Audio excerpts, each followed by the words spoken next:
ওয়াল্লাযীনা ইয়াকনিজুনাল যাহাবা ওয়াল ফিদ্দাতা ওয়ালা ইউনফিকুনাহা ফী সাবিলিল্লাহ, যারা সম্পদ, ধন সম্পদ, স্বর্ণ রূপা এগুলিকে কি করলো? অর্জন করলো, জমা করলো।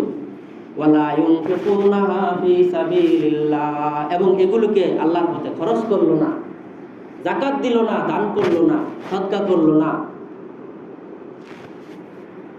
ফাবাশশিরহুম বিআযাবিন আলীম, আল্লাহ তাআলা বলেন তাদেরকে আপনি যন্ত্রণাদায়ক শাস্তির সুসংবাদ দিয়ে দিন।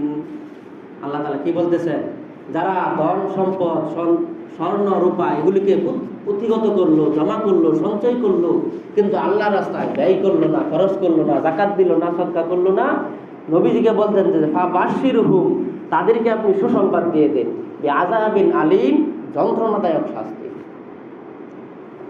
এটা কি সুসংবাদ না? যন্ত্রণাদায়ক শাস্তি।